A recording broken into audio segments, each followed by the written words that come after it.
Olá a todos, meu nome é Alan Lorenzetti, sou estudante de doutorado no Programa Interunidades de Pós-Graduação em Bioinformática da Universidade de São Paulo. Hoje eu vou apresentar um seminário que eu intitulei Machine Learning, um exemplo prático na bioinformática. Esse seminário vai ser apresentado como um trabalho final da disciplina Seminários em Tópicos Avançados de Bioinformática, ministrado pelo professor Ricardo Vencio. E para elaborar esse seminário, eu utilizei o conhecimento que eu adquiri num curso do Coursera, um curso chamado Practical Machine Learning. Esse curso é oferecido pela Johns Hopkins University, ministrado pelo professor Jeff Leake, e esse curso faz parte de uma especialização em Data Science que eles têm lá.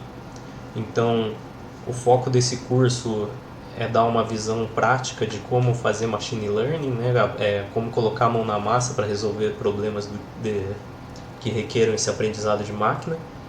Então eu vou falar um pouco disso hoje, do que o curso tem como estrutura e como aplicar num exemplo prático. Machine Learning então pode ser traduzido como aprendizado de máquina, e o próprio nome já dá uma dica do que pode ser, do que consiste esse conjunto de técnicas, essa abordagem.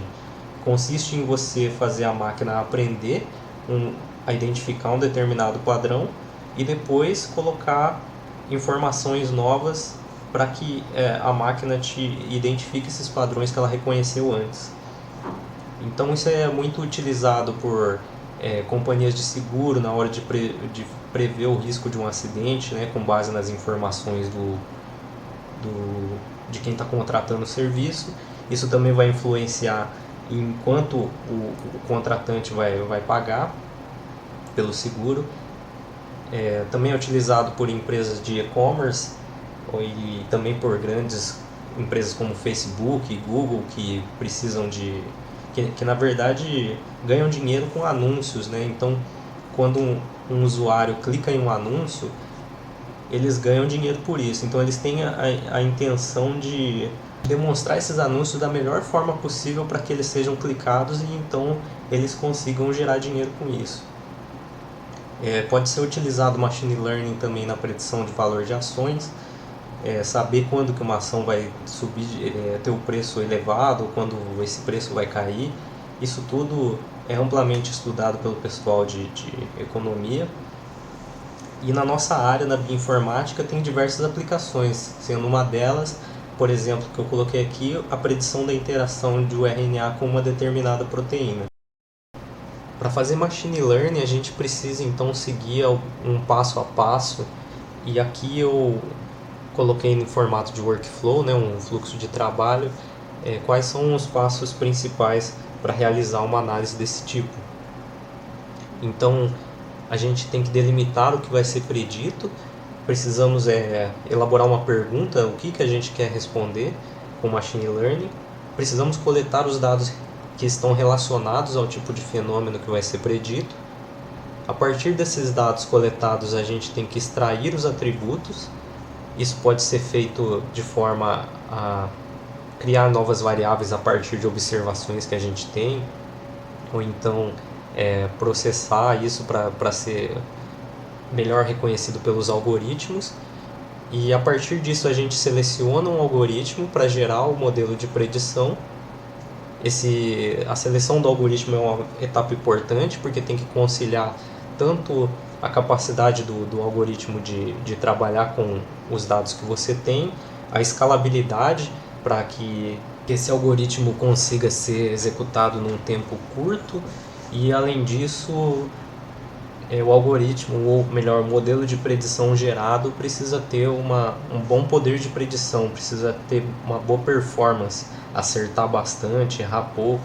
Tudo isso é importante na hora de selecionar um algoritmo e gerar um modelo de predição.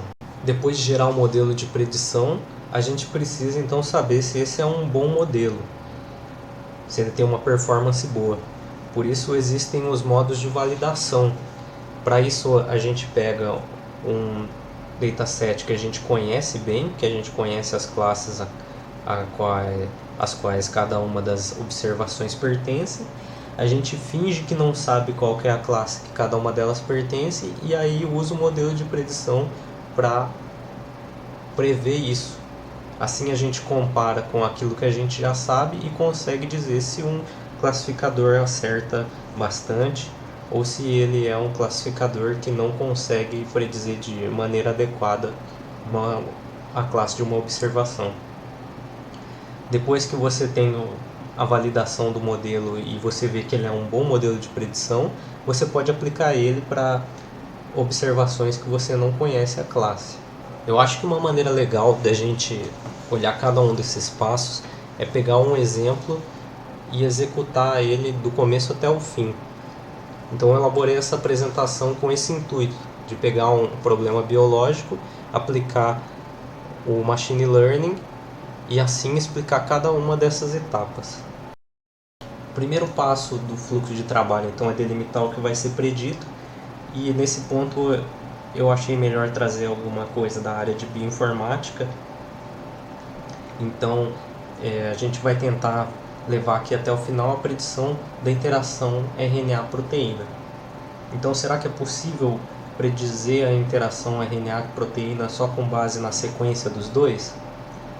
É importante, essa interação RNA-proteína é importante porque está presente em diversos processos celulares, e um exemplo que a gente fala bastante é da regulação pós-transcricional, onde uma determinada nuclease é direcionada por um RNA que está ela ligado a um RNA mensageiro, por exemplo, para que haja a clivagem desse RNA mensageiro. Fazer a predição em sílico, né, utilizando machine learning, pode evitar alguns experimentos que são custosos. Então, para reduzir o custo e não ter que fazer um experimento de bancada, a gente pode, baseado em interações que a gente já conhece, tentar prever outras interações só com base na sequência da proteína e do RNA. E sabendo se um RNA não codificante, por exemplo, interage com uma proteína, e se a gente souber a função dessa proteína, a gente consegue talvez elucidar a função dele sem ter que fazer outros experimentos. Nesse slide eu coloquei uma figura para representar a interação RNA-proteína. Isso aqui é o complexo homoheptamérico da proteína LSM, de arqueia. A gente estuda no nosso laboratório uma arqueia chamada Halobacterium salinarum, e nesse organismo a gente já conseguiu identificar que esse complexo interage com RNAs principalmente ricos em adeninas e uracilas. Diversos grupos de pesquisa já se preocuparam em tentar fazer a predição da interação RNA-proteína utilizando machine learning. Esses aqui são dois exemplos disso. Esse paper de 2011 utilizou técnicas de machine learning com os algoritmos Support Vector Machine e Random Forest para tentar predizer essa interação utilizando apenas a sequência dos RNAs e das proteínas. E esse trabalho mais recente de 2016 também tentou predizer a interação de RNA com proteína, mas utilizando técnicas de Deep Learning. Esse trabalho aqui vai ser principalmente importante para essa análise que eu vou desenvolver, porque o que eu vou fazer basicamente é repetir o que eles fizeram, mas utilizando a linguagem R e o pacote Carrot, que é um wrapper com diversas funções empregadas no Machine Learning dentro do R. Esse trabalho aqui também foi importante para a elaboração desse seminário, porque como eles estavam desenvolvendo um preditor novo, eles tiveram que comparar com os preditores anteriores, e um deles que eles compararam é desse daqui. Então eles organizaram sistematicamente os dados utilizados nesse trabalho que a gente vai usar e deixaram de uma forma fácil de obter. Então eu peguei os dados desse trabalho, na verdade, utilizando material suplementar desse trabalho aqui. Agora vamos então para o segundo passo do workflow, que é coletar os dados. A gente precisa então coletar dados de interações proteína-RNA que a gente saiba que são verdadeiras. Então, o pessoal daquele primeiro paper que eu falei, que é desse trabalho aqui de 2011, Eles desenvolveram um preditor chamado RPI-seq, e para treinar esse preditor eles utilizaram 369 interações extraídas do PreDB, que é um banco de dados curado com informações de interação RNA-proteína obtidas experimentalmente, então são dados de alta confiança. Esses dados, como eu disse, foram organizados pelaquele outro paper, pelos autores daquele outro segundo paper de 2016, e a gente foi direto na fonte desse segundo trabalho para buscar essas 369 interações. Então, o que eles apresentam lá? Eles apresentam um data frame que tem um índice. Nessa coluna aqui a gente tem o nome da proteína, a gente tem na segunda coluna o nome do RNA que com essa proteína interage, e a gente tem aqui atribuído uma classe, sendo a classe que dizendo que esses dois RNAs interagem, esse RNA, essa proteína interagem, esses pares aqui, e temos também a classe 0, que é a classe dos RNAs, dos pares que não interagem entre si.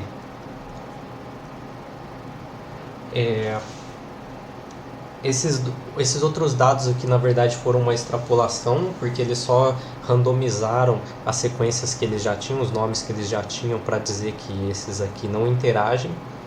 Então isso pode interferir também na análise, porque é difícil saber o que realmente não interage, né? Teria que ser feito também um experimento para demonstrar que eles realmente não interagem, e assim a gente ter maior confiança na hora de empregar isso aqui como um set de treinamento. Também foi disponibilizado em formato FASTA as sequências de aminoácidos das proteínas e as sequências de ribonucleotídeos dos RNAs, e todos eles acompanhados com um header contendo o seu nome. Então a ideia aqui é a gente fazer um script para pegar desses arquivos FASTA, pegar as sequências e colocar aqui numa coluna à frente do seu nome a sequência, tanto das proteínas quanto dos RNAs. Assim a gente organiza os dados e vai poder levar a análise para frente. Então o primeiro passo para fazer isso, e a gente vai fazer em linguagem R, é carregar esses arquivos FASTA dentro do ambiente do R.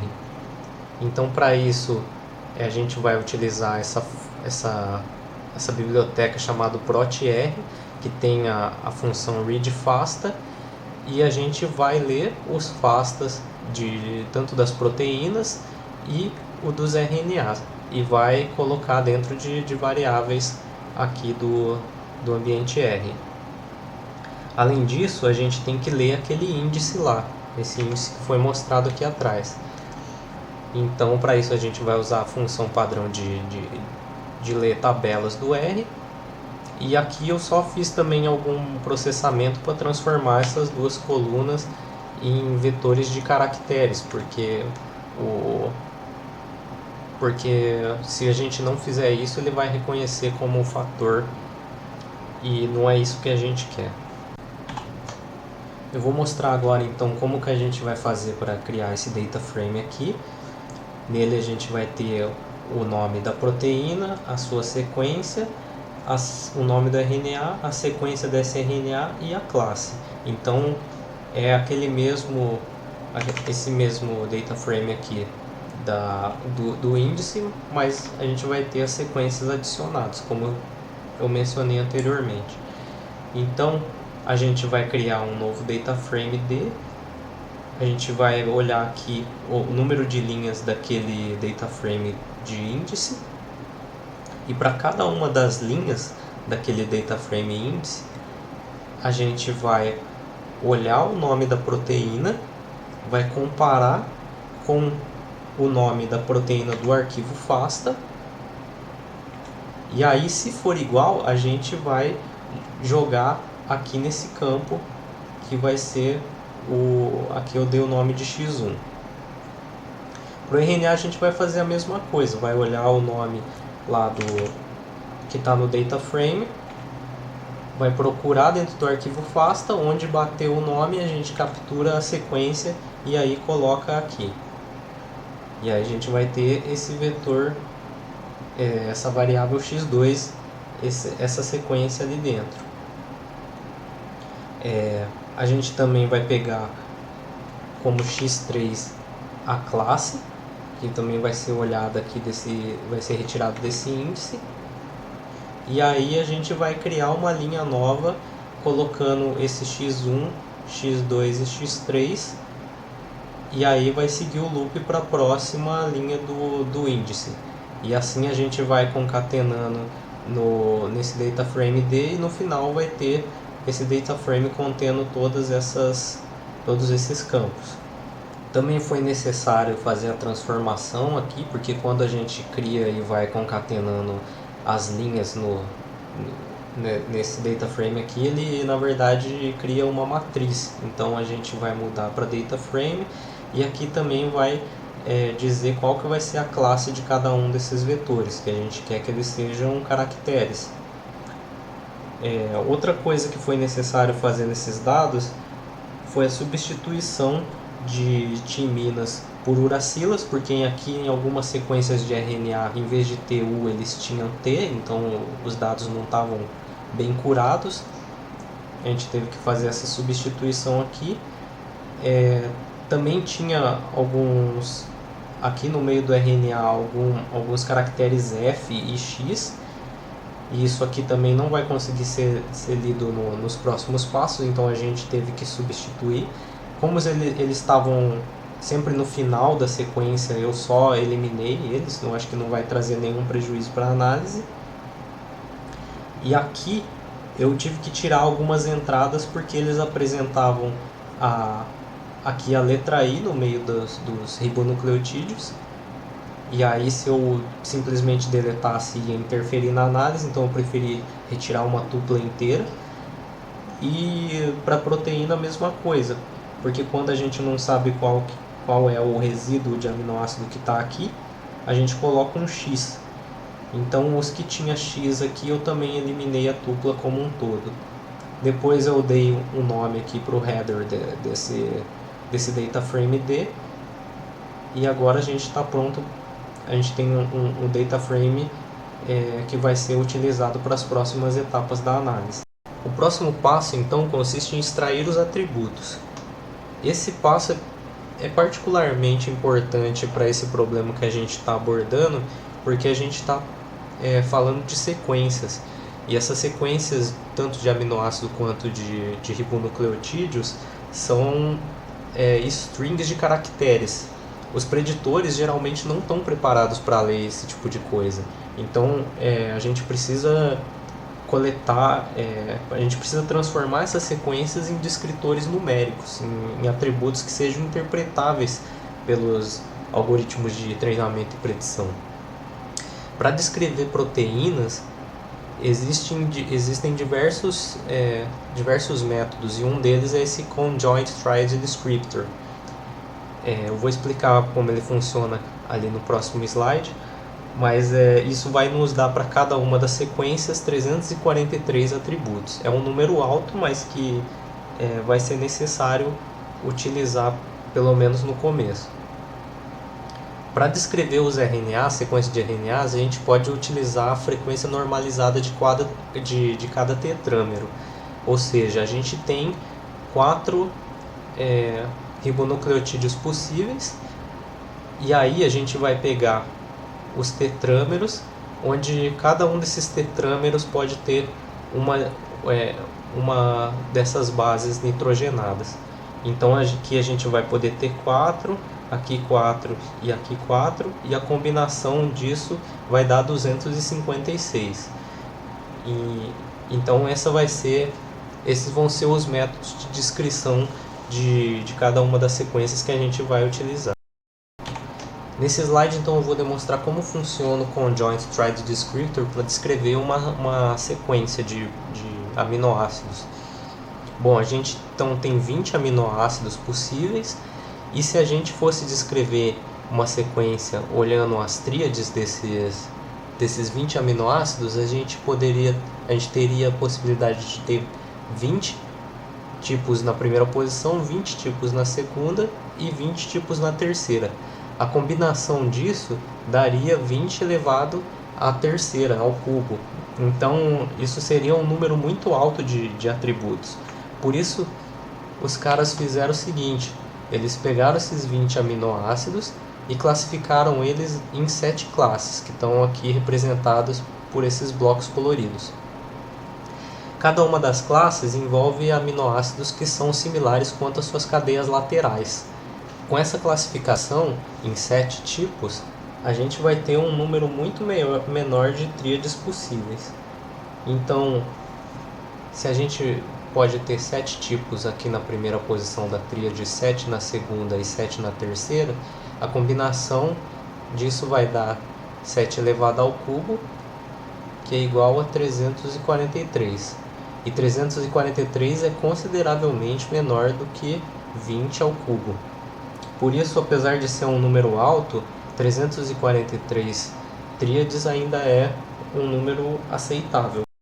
E como vai funcionar então esses descritores? Para cada sequência de proteína, a gente vai ter um vetor V, que vai ser o identificador de cada tríade, e um vetor F, que vai guardar a frequência que aparece cada uma dessas tríades na proteína, na sequência proteica. Então, cada uma das tríades vai ser uma combinação desses 7 bloquinhos possíveis. E aí a gente vai olhar de 3 em 3 e ver quantas vezes aparecem essas combinações. Então aqui nesse exemplo a gente tem um bloquinho amarelo seguido de 2 roxos, que é o descritor, é a tríade 342, e aqui no vetor de frequência a gente vai guardar no 342, na frequência da tríade 342, o valor 1, porque só foi encontrada uma dessas. E assim vai ser feito para toda a sequência. Aqui, por exemplo, tem 3 bloquinhos vermelhos seguidos, eles aparecem 1, 2, 3, 4 e 5. Aparecem 5 vezes, então a tríade número 1 aparece 5 vezes e isso vai ser colocado nesse vetor de frequência. Como esse número a frequência com que aparecem as tríades é dependente do tamanho da sequência proteica, ainda é feito mais um step aqui de normalização. Então o valor que a gente vai utilizar, na verdade, vai ser esse D aqui. E o que é o D? Para cada uma dessas posições aqui, a gente vai pegar o valor de frequência, vai subtrair o valor mínimo que tem nesse vetor de frequência e dividir pelo valor máximo que está nesse vetor de frequência. E aí a gente vai ter um valor normalizado de acordo com o tamanho da sequência da proteína. De maneira análoga, a gente vai calcular a frequência de tetrâmeros de ribonucleotídeos da sequência de RNA. E lá, em vez da gente ter todas essas 7 classes possíveis, a gente vai ter só 4 tipos, que são A, U, C e G. Agora também, em vez de olhar em tríades, a gente vai olhar em tétrades. Então, como eu já mostrei lá atrás, isso aqui, cada uma das posições da tétrade vai poder ter 4 tipos, e isso em combinação vai dar 256, que é 4 elevado à quarta. Aí o resto a gente vai fazer da mesma forma.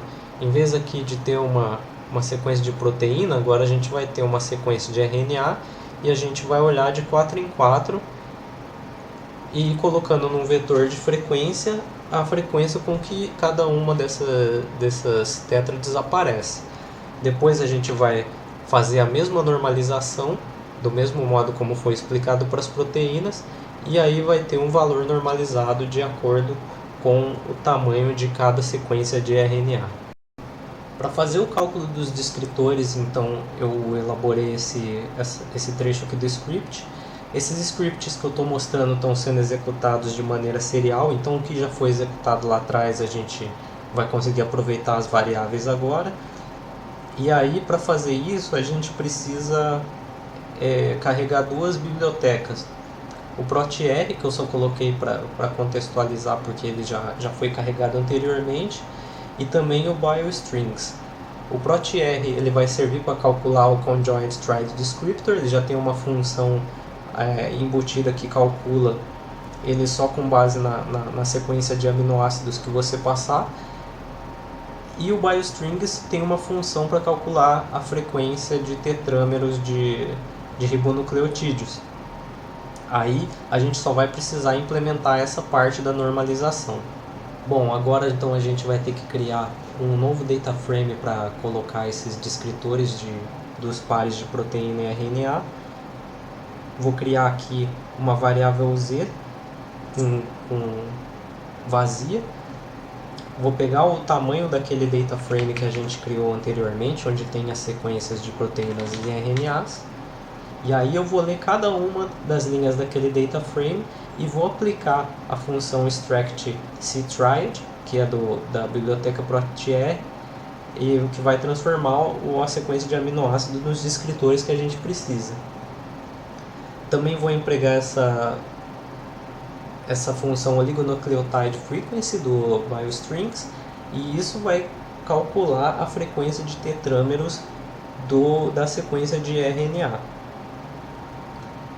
Bom, essa função aqui já faz a normalização, mas essa outra aqui do biostrings não, então a gente teve que implementar aqui nesse step também. Depois a gente concatena horizontalmente esses descritores das proteínas e os dos RNAs e mais a classe, que é o que está sendo feito aqui, e concatena embaixo dessa variável z que foi criado vazia. Então, nesse loop aqui vai ser criado todas as linhas de um data frame novo, na verdade uma matriz aqui, né? E depois a gente vai converter para data frame. Aqui tem alguns outros steps só para a gente deixar organizado, porque quando a gente criou isso aqui e foi concatenando as linhas, o R identifica como se fosse uma matriz. A gente precisa que ele seja um data frame, porque cada um dos vetores coluna vai ter que ter uma classe diferente.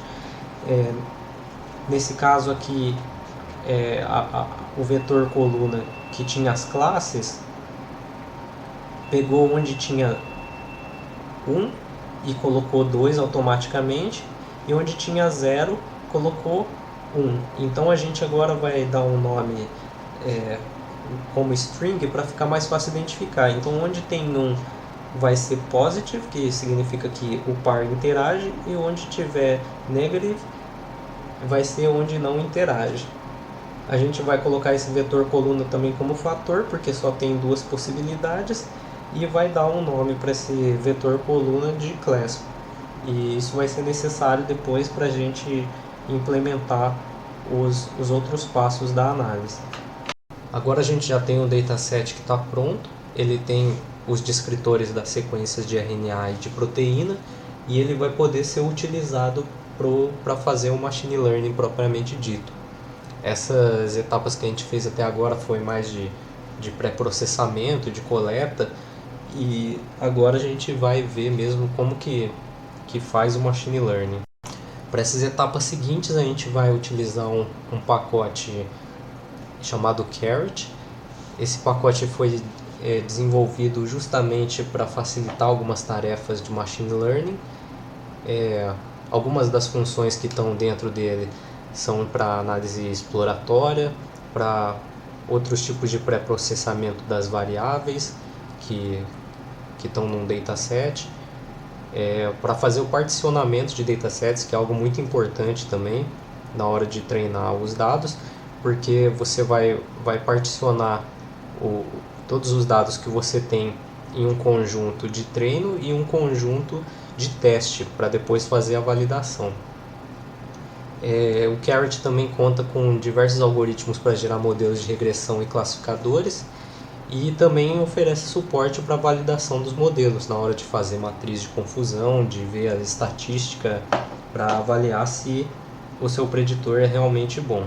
Antes de escolher o algoritmo que vai ser utilizado para fazer o machine learning, é importante realizar uma análise exploratória a fim de identificar qual é o caráter das variáveis que a gente está analisando, conhecer melhor o dataset que a gente vai trabalhar. No nosso caso, a gente já conhece mais ou menos os dados que a gente está lidando, porque nós mesmos que criamos os descritores para sequências de proteína e a sequência de RNA. Mas mesmo assim eu coloquei aqui, a título de curiosidade, um dos plots que são bastante úteis para ver, para conhecer esses dados. Então, já utilizando essa biblioteca Caret, a gente usa esse feature plot.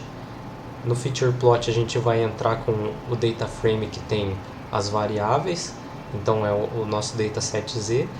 Como a gente tem no total 599 variáveis, que são 256 relativas aos descritores da sequência de RNA e 343 referente à descrição da sequência proteica, eu peguei só 5 de cada, que eu sei que uma parte está no começo e outra está no final, então eu peguei só 5 de cada para representar aqui nesse gráfico. Então essas 5 caixinhas aqui de cima vão mostrar variáveis que são os descritores das sequências proteicas, e aqui vou ter os descritores das sequências de RNA. Aqui nesse gráfico, aqui nesse comando eu estou falando para plotar esses valores das variáveis em função da classe de cada uma, então eu vou ter aqui as linhas representando cada uma das classes, a classe que interage e a classe que não interage. Eu pedi para plotar aqui em densidade, para a gente ter a noção de quais são os valores que mais aparecem dentro de cada uma das variáveis, considerando todas as observações. Aqui tem mais um parâmetro que é só para a gente ter a liberdade de mostrar valores diferentes no eixo Y. E aqui esse último parâmetro para mostrar a legenda aqui em cima.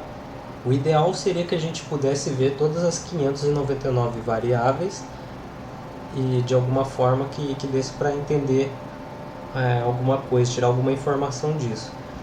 Mas nesse caso aqui a gente vai ter que olhar individualmente o que pode não ser tão útil. O que a gente pode ver aqui é que existe a probabilidade maior de alguns valores, como por exemplo 0 ou 0,5 para uma determinada variável ser maior nos pares que não tem interação, como é o caso aqui desses picos, aqui onde tem um 0. Então é muito mais provável que uma observação que tenha essa variável aqui com um descritor 0 seja um par que não interage. E é basicamente isso que esse gráfico quer dizer.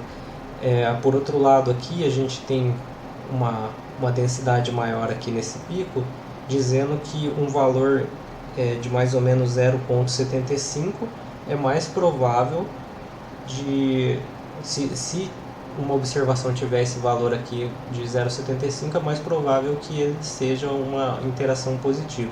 Só que isso tem que ser levado em consideração para todos os casos, não adianta olhar cada variável caso a caso. É para isso então que a gente vai utilizar técnicas de machine learning, para conseguir reconhecer esses padrões e classificar de uma maneira automatizada, sem que a gente precise ficar olhando cada uma das variáveis, porque isso é humanamente impossível. Uma das primeiras etapas que a gente faz numa análise de machine learning é pegar os dados que a gente tem, o dataset que a gente vai analisar, e particionar ele. A gente tem então um dataset com aproximadamente 700 observações, das quais metade são observações de pares que interagem e metade de pares que não interagem. Ele está bem balanceado. É recomendado utilizar por volta de 3/4 dos dados ou 80% desses dados como um dataset de treinamento e o restante como um dataset de teste. A biblioteca Caret então tem uma função para auxiliar no particionamento dos dados. A gente pode, usar essa função create data partition, a gente passa qual que é a coluna que tem as classes do nosso data frame, e aí um valor que pode ser aqui de 3/4 para extrair 3/4 de 700 de amostras numéricas que vão ser utilizadas para fazer o subset de treino. Aí depois a gente pode criar um dataset de teste apenas não incluindo esses valores que a gente fez a amostragem aqui em cima. O principal motivo de fazer esse particionamento do dataset é ter um set para a gente treinar o nosso modelo e uma parte para a gente testar depois o modelo. Porque para fazer esse teste a gente precisa de observações que a gente sabe realmente qual é a classe. E aí a gente vai fazer a predição e comparar para ver se ficou legal o preditor. Eu comentei anteriormente que a seleção do algoritmo é um dos steps mais importantes do processo de machine learning. E quando a gente vai selecionar o algoritmo, a gente tem que levar em conta a performance, que está relacionada à taxa de acerto do modelo treinado com determinado algoritmo, a interpretabilidade, porque não adianta só o algoritmo, o modelo ser capaz de predizer com uma grande acurácia, sem que você entenda o que está por trás disso. Para alguns casos até serve, mas muitas vezes a gente quer saber o porquê e qual é o padrão que ele está reconhecendo para classificar. E outro ponto é a escalabilidade. Escalabilidade está relacionada à velocidade que vai executar e se você vai ter recursos computacionais suficientes para executar essa análise. Como a gente está seguindo um exemplo de algo que já foi feito, a gente não vai precisar escolher o algoritmo, porque o algoritmo já foi escolhido. Naquele trabalho então do RPI-seq, os autores utilizaram a técnica de classificação supervisionada chamada Random Forest. Essa técnica Random Forest é baseada em técnicas de Bagging, que por sua vez é baseada em árvores de decisão. Eu já vou mostrar um pouco do que é cada um deles para a gente conseguir entender como funciona mais ou menos o algoritmo. O Random Forest é conhecido por ter uma ótima performance, então é comum ter índices de acurácia muito altos, e os contras que a interpretabilidade não é tão fácil, justamente por conta do modo que é feito a decisão. Outra coisa que também é um contra é a velocidade, mas para o nosso caso não foi limitante. Eu vou tentar então dar uma noção de como funcionam as técnicas de árvore de decisão, de Bagging e depois do Random Forest, para a gente ter uma noção de como funciona. Então, como funciona uma árvore de decisão?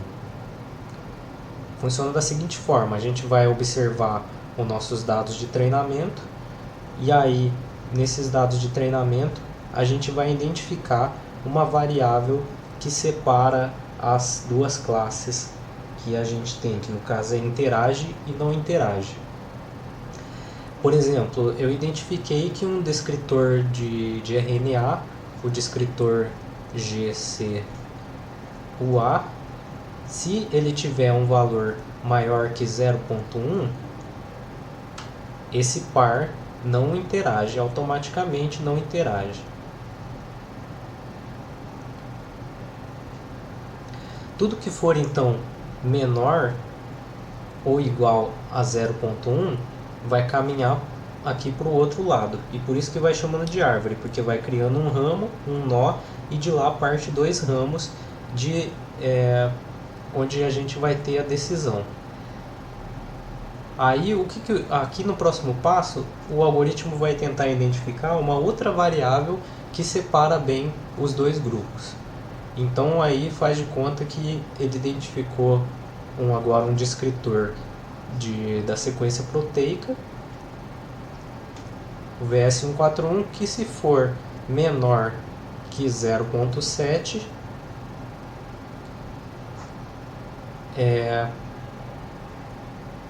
se então uma observação tiver o GCUA menor ou igual a 0.1 e esse VS141 menor que 0.7, ele vai interagir.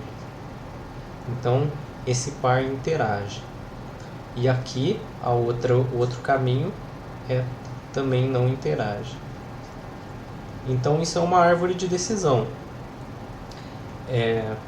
A partir de feito uma árvore de decisão com base no set de treinamento, quando você imputar uma observação nova, ele vai olhar para essas variáveis aqui que foram estipuladas como os parâmetros que você vai seguir na hora de decidir, e aí você vai ter uma classificação se essa observação é classificada na classe não interage ou na classe interage. A técnica de bagging, por sua vez, vai utilizar essas árvores de decisão também, mas de uma forma diferente. Isso aqui, geralmente quando você constrói uma árvore de decisão, ela é gerada a partir do seu set de treinamento. Já no bagging, você vai estar utilizando também o set de treinamento, mas você vai fazer o bootstrap desse set de treinamento. Então, suponhamos que a gente tem aqui o nosso set total, que eu vou chamar ele de Z. E aí desse set Z a gente vai pegar uma determinada porção de observações, e com essa porção de observações a gente vai gerar uma árvore de decisão.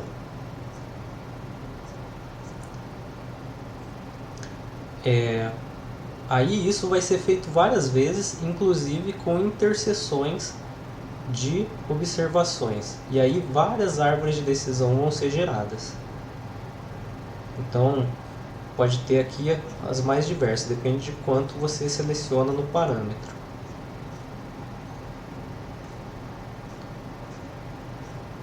A partir disso, o algoritmo vai então imputar uma nova observação, e aí vai ver nessa observação qual que vai ser a classificação que uma árvore de decisão vai dar. Então, por exemplo, suponha que nessa árvore de decisão aqui falou a observação foi classificada como interage, e aqui nessa outra foi classificada como não interage, essa aqui foi classificada como interage e nessa aqui como interage. Aí ele vai fazer uma votação e vai ver qual que é a classe predominante aqui. No caso, então, como a gente tem três árvores dizendo que interage e uma dizendo que não interage, essa classe aqui que vai ser a classe válida. Então essa é a técnica de bagging, que é baseada em Bootstrap. Já o Random Forest vai ser uma derivação dessa técnica de bagging. Então vai acontecer a mesma coisa. A partir de um dataset que a gente tem, vou chamar ainda de Z, a gente vai tirar várias amostras aleatórias que podem ter interseção ou não. E aí quando eu pegar uma amostra dessa para gerar uma nova árvore de decisão, vai ser um pouquinho diferente, porque na hora de escolher qual que é a melhor variável que separa as duas classes, ele também vai fazer uma amostragem das variáveis utilizadas. Então, em vez de usar as 599 variáveis aqui, ele vai fazer um subset, e dentro desse subset de variáveis ele vai detectar qual que é a melhor que separa. Então a gente já dá para ver aqui que vai perdendo um pouco da interpretabilidade. E ao mesmo tempo, com o número de criação de várias árvores, a gente vê que o processo vai ficando cada vez mais computacionalmente custoso. Então vai acontecer a mesma coisa que no Vegging, criando várias árvores, só que na hora de fazer o split, quando você chega no nó e vai fazer o split, aqui vai ter um subset de variáveis e aí sim vai ser escolhida a melhor variável que separa. Depois vai acontecer a mesma coisa como foi explicado no Bagging, onde vai ser selecionada a classe que aparece mais vezes quando uma observação for imputada. Então aqui no caso vai ser i de novo. A única diferença então do Random Forest é que na hora de fazer o split ele faz a amostragem também das variáveis e não só o bootstrap do dataset. A partir daí então a gente vai utilizar outras funções do pacote Caret, e o pacote Caret tem essa função train, onde você vai gerar um modelo de predição baseado no método que você quer. No caso, a gente escolheu o Random Forest, ou melhor, os autores do RPI-seq já escolheram esse método. O set de dados utilizado vai ser o training, que a gente preparou lá no particionamento. E aqui a gente coloca o que vai ser predito, no caso vai ser a classe, e em função de quê. E aqui esse ponto diz que a gente quer predizer a classe de acordo utilizando todas as variáveis. Depois então de gerar esse modelo, o que demora um pouco, não muito, eu acho que em torno de 5 minutos para rodar isso aqui, ele vai dar aqui um sumário do modelo. Então ele diz quantas amostras foram utilizadas, no dataset de training tinha 549, tinha 599 variáveis, duas classes, a classe positive e negative, essa aqui interage, essa aqui não interage. Não houve pré-processamento. Aqui no resampling, na hora de tirar aquelas amostras que eu falei anteriormente, foram tiradas 25 amostras, só que como a gente não passou o parâmetro do tamanho dessas amostras do Bootstrap, ele pegou todas, então esse step aqui é meio que inútil. O que vai valer mesmo vai ser a hora de escolher as variáveis na hora de fazer o split. Então o Random Forest nesse caso só está variando na hora de escolher as variáveis, a melhor variável que separa as classes. Aqui ele dá um índice de quantas variáveis foram utilizadas e qual delas foi melhor, e ele descobriu que utilizar apenas duas variáveis é suficiente para obter uma acurácia alta. Então em cada split ele vai olhar apenas duas variáveis, vai fazer um sampling de duas dessas 599 e vai procurar qual que é a melhor. A título de curiosidade, eu também vou rodar o algoritmo Support Vector Machine para fazer um modelo de predição com esses dados. O Support Vector Machine não está disponível na biblioteca Caret, então a gente vai ter que carregar essa biblioteca E1071. Ele funciona aqui com uma sintaxe muito parecida, a gente vai informar qual que é o dataset que vai ser utilizado. E aqui a gente vai dizer também o que a gente quer predizer e quais as variáveis que vão ser usadas. Então, da mesma forma, a gente vai querer predizer a classe utilizando todas as variáveis. Aqui ele também dá um sumário de como foi gerado esse modelo.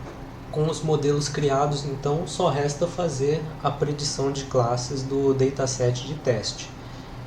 Então, a gente vai utilizar essa função predict, que também é do pacote Caret.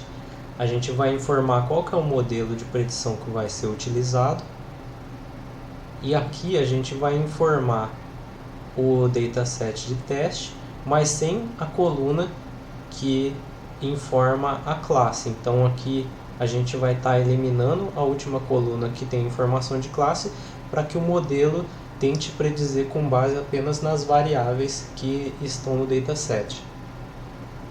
Aqui então eu coloquei, assinalei isso a uma variável, e aqui a gente está vendo os primeiros valores da variável. Então ele só vai dar um vetor com os dois níveis, né, positivo e negativo, na ordem que está lá no dataset de teste. Então essa daqui é o vetor coluna que vai ter as classes desse dataset de teste. Aqui eu fiz a mesma coisa, só que utilizando o modelo de predição do Support Vector Machine. E agora a gente vai utilizar essas informações da predição contra as informações que a gente sabia que são reais e vai comparar, para ver como que esses modelos, se a performance deles foi boa ou se foi ruim. Estamos chegando ao fim da apresentação e agora a gente vai ver como obter os índices de performance que eu acabei de citar. Para problemas de classificação, então, a gente usa a matriz de confusão para ver os índices de performance de um modelo de predição. E então a gente tem a função no Caret chamada Confusion Matrix, que é utilizada para gerar essa matriz de confusão e alguns índices estatísticos. Aqui então nessa função a gente passa um vetor coluna contendo as classes que a gente sabe que são verdadeiras do dataset de teste, e a gente passa também aquilo que foi predito pelo modelo. E aí, com base nisso, ele vai fazer os cálculos para nos dar os índices de performance. Temos aqui então a matriz de confusão, essa aqui. E essa matriz de confusão vai realmente causar confusão porque eu escolhi nomes ruins para cada uma das classes. Esses nomes aqui de positive para qual interage e negative para quem não interage vai interferir com o que ele chama de positive and negative. Então a classe positive dele na verdade é a minha negative. Então isso aqui vai dar um pouquinho de confusão. Então vamos tentar chamar sempre a classe positive de interage e a classe negative de não interage. Na matriz de confusão, então, eu tenho aqui as classes de referência, que são aquelas que eu sei que são reais, e aqui temos o que o preditor disse que essas classes eram. Então, aqui eu tenho uma classe que eu sei que nós temos aqui o que era realmente, que não interagia e que o preditor disse que não interagia. Então esse 76 aqui a gente chama de true positive ou verdadeiros positivos. Aqui a gente tem aqueles que eram no set real, pares que interagem e que o preditor disse que realmente interagem. Então esse aqui vão ser o que a gente chama de true negative. Esses aqui são os que eram pares que interagiam, mas que o preditor disse que não interagiam, e eles são chamados de false positives. E esses aqui são aqueles que não interagiam, mas que o preditor disse que interage. Isso aqui é chamado de false negative. O que acontece então? A gente tem várias extrapolações desses valores e as mais comuns são essas aqui que estão listadas. A acurácia então diz pra gente a soma de true positives e true negatives dividido pela soma de todo mundo. Então ele está dizendo o quanto a gente acertou de todos os casos, não importando se foi um acerto dizendo que interage ou que não interage. Sensibly já é uma outra medida. Ela avalia quais que não interagiam e quantos desses que não interagiam ele conseguiu acertar.